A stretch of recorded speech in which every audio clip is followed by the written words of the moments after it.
Magandang araw po sa ating lahat, Luzon, Visayas, Mindanao. Alamin ang reaksyon ni Senator Bongo sa pagdeny ng ICC sa interim release ni Tatay Digong. Senator Bongo muli na namang hinihikayat ang lahat ng mga taga-suporta ni Tatay Digong na, eto, basahin po natin, nakakalungkot man ang desisyon na ito.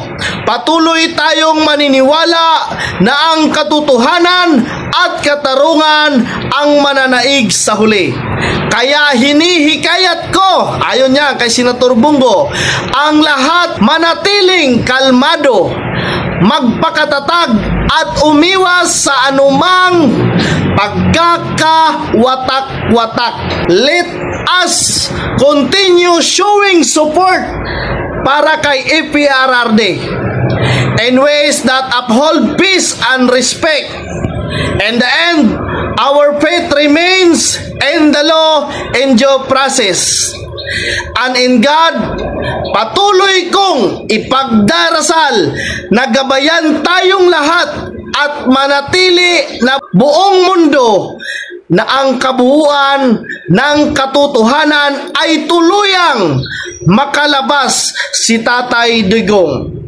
Ang importante ngayon ay patuloy po nating ipagdasal ang kaligtasan at kalusugan ni Tatay Digong. Ayan po, pahayag po yan ni Senator Bongo. So, iwasan po natin mga kababayan ang pagkawatak-watak. Ipakita natin sa buong mundo na patuloy at solid ang suporta pa rin natin kay Tatay Digong. Alam ho natin, mananaig at mananaig ang katotohanan, antayin lang ho natin ang paglabas ni Tatay Digong sa tamang panahon. Ayon, lilinawin ko lang mga kababayan, no? Para po ito sa mga trolls na mahilig gumawa ng mga kwento.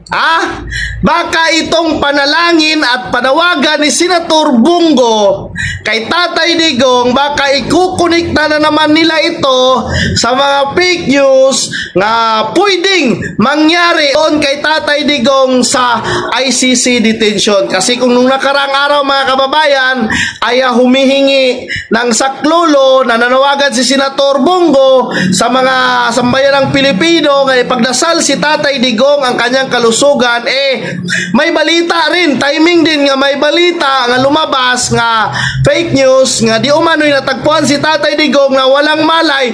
Yun, pumasok yung mga trolls mga kababayan at ikinukunikta nila yung issue nga nangyari doon sa ICC detention kay Tatay Digong at yung panawagan ni Senator Bongo. Alam mo naman natin si Senator Bongo, palagi huyang nagdarasal at nananawagan sa ating bayan nga ipanalangin ang kalusugan ni Tatay Digong at ang kanyang paglaya. Maraming salamat po. God bless us all.